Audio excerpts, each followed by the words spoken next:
Hi friends, எங்கள் நிவிஸ் கடலில் இன்றைக்கி கொஞ்சம் காலையில் அறுவடை பண்ண வந்திருக்கேங்க. சமையலுக்கு இன்றைக்கி வந்து ஃப்ரெஷ்ஷாக எடுத்துகிட்டு போயிட்டு இப்போ காலை சமையலுக்கு செய்யலாங்கிறதுக்காக என்னுடைய மாடி தோட்டத்துக்கு வந்திருக்கேங்க. வாங்க ஃபஸ்ட்லேருந்து நம்ம கத்திரிக்காயிலேருந்து அறுவடை பண்ணிக்கிடுவாங்க. இங்கே பாருங்கள், இந்த தூதுவளை வந்து இங்கே பாருங்கள், இந்த மாட்டு எரு போட்டதுனால தானாகவே முளைச்சிருக்குங்க. இங்கே பாருங்கள் எவ்வளோ ஃப்ரெஷ்ஷாக இருக்குது பாருங்கள். இதில் வந்து நம்ம நாற்று வச்சாவே இந்த அளவுக்கு வராதுங்க. இதெல்லாம் தானாகவே வந்து முளைச்சிருக்கு பாருங்கள். மாட்டு எரு போட்டேன்னா அதுலேருந்து வந்திருக்கு. சரி, இதெல்லாம் பிரித்து எடுத்து வைப்போம் அப்படிங்கிறக்கா அப்படியே வச்சுட்டேன். வாங்க நம்ம அறுவடையை நம்ம வந்து எடுத்துக்கிறோம். இங்கே பாருங்கள், கத்திரிக்காய் ஒரு 4 கத்திரிக்காய் இருந்தாவே போதுங்க நம்மளுடைய சமையலுக்கு.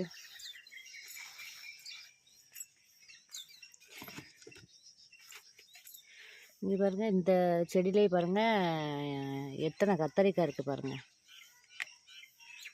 பாருங்கள்,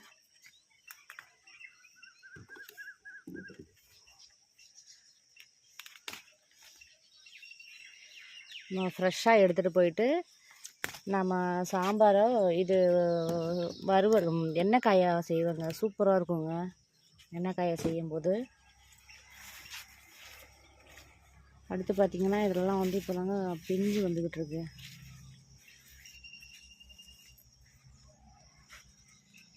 அடுத்து பார்த்திங்கன்னா இதிலெல்லாம் வெள்ளை கத்திரிக்காய் இதெல்லாம் வந்து இப்போ தான் பிஞ்சு வந்துக்கிட்டு இருக்கு. ஒரு 4-5 செடி வச்சுருக்கேங்க, கத்திரிக்காய் செடி. இதெல்லாம் வந்து இப்போ தான் பிஞ்சு வந்துக்கிட்டு இருக்கு.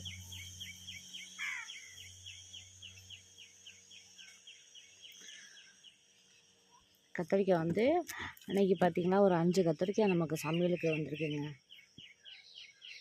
அடுத்து பார்த்திங்கன்னா நம்ம பாவக்காய், வெள்ளை பாவக்காய் இருக்குங்க, அதை எடுத்துக்கிடுவோங்க.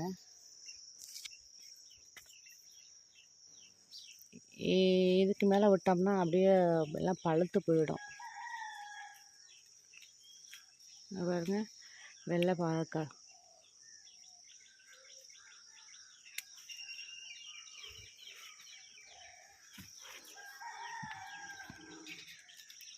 மொத்தம் ஒரு 3 வெள்ளை பாவக்காய் இருக்குங்க. பாருங்க 3. இங்கே பாருங்கள், இங்கே ஒரு பிஞ்சு இறங்கியிருக்கு. இங்கே பாருங்கள், இங்கே ஒரு பிஞ்சு. அந்த பாருங்கள், இங்கே மேலே நிறைய பிஞ்சு எடுத்துருக்குங்க.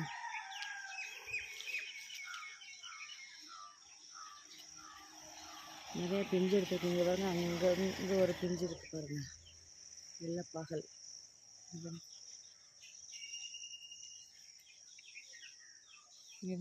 3 வெள்ளை பாகக்காய் இருந்துச்சுங்க. அடுத்து பார்த்திங்கன்னா நமக்கு துவையலுக்கு வந்து கொஞ்சம் பிரண்டை எடுத்துக்கிடுவாங்க. நான் பிரண்டை துவையல் வந்து நம்ம அடிக்கடி சாப்பிடுவேங்க. எனக்கு ரொம்ப பிடிக்கும். அதே போல் நம்ம எலும்புக்கு நல்லதுங்க இந்த பிரண்டை துவையல். அது அடிக்கடி எடுத்துக்கிட்டோம்னா நமக்கு வந்து இந்த எலும்புக்கு நல்லதுங்க. இந்த கை கால் வலியெல்லாம் வந்து நல்லா கேட்குதுங்க அந்த பிரண்டை. இதெல்லாம் எவ்வளோ சௌகரியமாக இருக்குது பார்த்தீங்களா. நம்ம வீட்டு மாடியிலையே வச்சுட்டு நமக்கு எப்போ தேவையெல்லாம் பாருங்கள். இங்கே பாருங்கள், நம்ம வந்து அப்பப்போ பறிச்சுக்கிறது. இது 3 வருஷம் ஆச்சுங்க இந்த பிரண்டை வச்சு.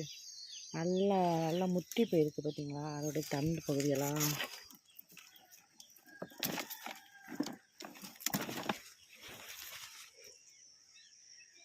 நமக்கு துவையலுக்கு வந்து பிரண்டை கொஞ்சம் எடுத்துக்கிட்டாச்சுங்க.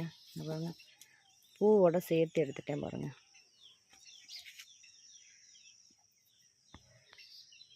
அடுத்து பார்த்திங்கன்னா இன்றைக்கி சமையலுக்கு வந்து இந்த அகத்திக்கீரை எடுக்க போகிறேங்க. இன்றைக்கி வந்து அகத்திக்கீரை வச்சு சாம்பார் செய்யலாங்கிறக்காக அகத்திக்கீரை எடுக்க போகிறேங்க. நான் அகத்திக்கீரை போட்டு சாம்பார் வச்சோம்னாக்கா டேஸ்ட்டாக சூப்பராக இருக்குங்க. எனக்கு வந்து இந்த அகத்திக்கீரை சாம்பார் வச்சு சாப்பிட்டோம்னா ரொம்ப பிடிக்குங்க. அகத்திக்கீரை கொஞ்சம் எடுத்துக்கிடுவேங்க.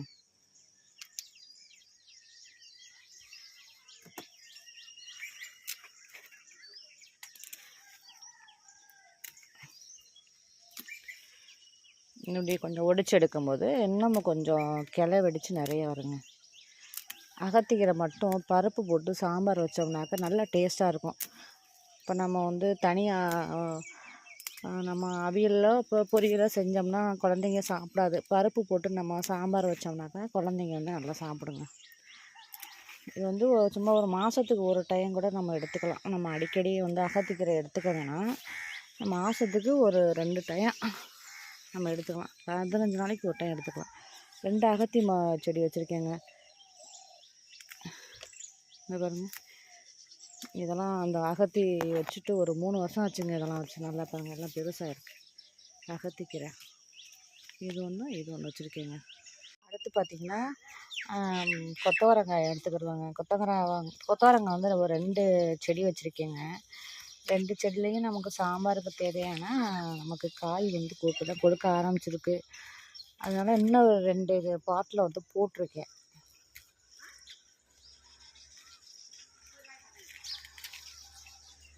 ஏன்னா இப்போக்கி சாம்பார் வைக்கிற அளவுக்கு தான் அந்த 2 பாட்டிலையுமே நமக்கு கிடைக்கிது. இன்னும் பொரியல் அளவுக்கு நமக்கு வரலை.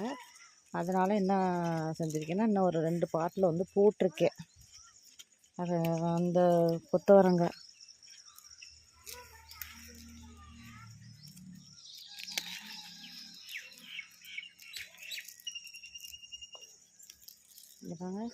இந்த ஒரு செடியில் வந்து இவ்வளோ தாங்க இருக்குது. வாங்க இன்னொரு செடியில் இருக்குது, இப்போ எடுத்துக்கிடுவோம். இங்கே பாருங்கள், இன்னொரு கொத்தவரங்காய் செடி பாருங்கள். ஆனால் ஹைட்டாக போயிருக்கு. இங்கே பாருங்கள் எவ்வளோ ஹைட்டாக போயிருக்கு. ஆனால் இப்போ தாங்க வந்து காய் வந்து கொஞ்சமாக ஆரம்பிச்சிருக்கு. ஆனால் இது கொஞ்ச நாளைக்கு காய்ச்சிக்கிட்டே இருக்குங்க. அந்த கொத்தவரங்காய் செடி மட்டும் கொத்தாக காய்க்குங்க.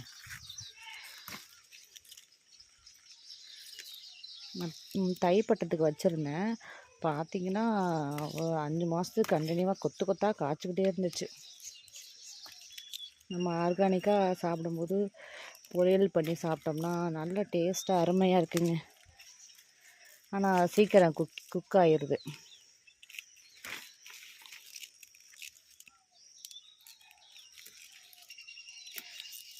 ஒரு கையில் வீடியோ எடுத்துக்கிட்டு நம்ம எடுக்கிறதுனால கொஞ்சம் சிரமமாக தான் இருக்குது. இங்கே பாருங்கள், இந்த ஒரு செடியில் பார்த்திங்கன்னா இவ்வளோ இருக்குது. போதுங்க, இந்த அளவுக்கு போதும்.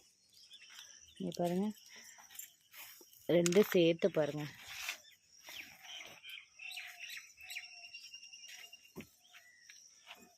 அடுத்து பார்த்திங்கன்னா இங்கே பாருங்கள், காராமணி இருக்குது.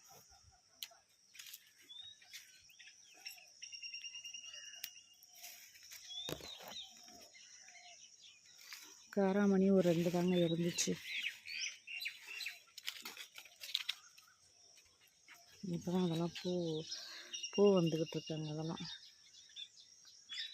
அடுத்து பார்த்திங்கன்னா அங்கே ஒரு காராமணிங்க. அதெல்லாம் வந்து கொஞ்சம் அஸ்வினி பூச்சி மாதிரி வந்துக்கிட்டு இருக்கு. நான் வந்து வேப்பெண்ணெய் கரைசல் தெளிச்சு விட்டேங்க. ஆனால் இருந்தாலுமே இந்த அஸ்வினி பூச்சி வந்து இந்த தாக்கம் இருந்துக்கிட்டு இருக்கு. அப்புறம் பார்த்திங்கன்னா நமக்கு வந்து புதினா இல்லாத சமையலாம் நமக்கு கொஞ்சம் புதினா எடுத்துகிட்டு போயிடுவாங்க. புதினா பிரண்டை இதெல்லாம் போட்டு துவையல் அரைக்கும் போது நல்லா டேஸ்ட்டாக இருக்குங்க. அதுக்காக நான் புதினா டெய்லி நான் இப்போ இவ்வளோ ஃப்ரெஷ்ஷாக நம்ம வந்து மார்க்கெட்டில் வாங்க முடியுமாங்க புதினாலாம்? இங்கே பாருங்கள், இதெல்லாம் வந்து நட்டு வச்சு 1 இயர் ஆகுது. அதில் கிள்ளி எடுக்க அப்படியே பாருங்கள் எவ்வளோ புஷியாக வந்துக்கிட்டு இருக்கு. அவ்வளோ மணமாக இருக்குங்க.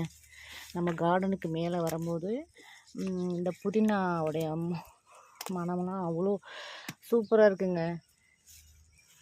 இவ்வளோ ஃப்ரெஷ்ஷாலாம் நம்ம மார்க்கெட்டில் போயிட்டு வாங்கவே முடியாதுங்க. ஆர்கானிக்காக எவ்வளோ தான் பணம் கொடுத்து வாங்கினாலும் நம்ம இயற்கையாக நம்ம ஆர்கானிக்காக நம்ம வாங்கவே முடியாதுங்க. அதில் ஏதாவது மருந்து தெளித்து தான் கொடுப்பாங்க. இங்கே பாருங்கள், நமக்கு துவையலுக்கு வந்துட்டு புதினா எடுத்தாச்சுங்க.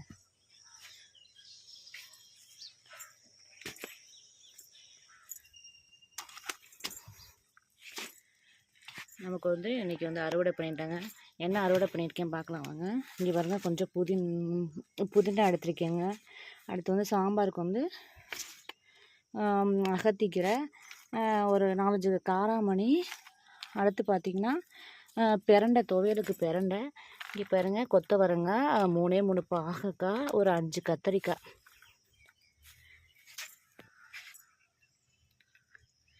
இப்போ பார்த்தீங்களா, இன்னைய ஹார்வெஸ்ட் இதாங்க. இதை காலையில் எடுத்துகிட்டு போய்ட்டு ஃப்ரெஷ்ஷாக நான் சமையல் செய்ய போகிறேங்க. உங்களுக்கு இந்த வீடியோ பிடிச்சிருந்துன்னா லைக் பண்ணுங்கள், ஷேர் பண்ணுங்கள், கமெண்ட் பண்ணுங்கள். மறக்காமல் நிவீஸ் கார்டனை சப்ஸ்கிரைப் பண்ணிக்கோங்க. தேங்க்யூ.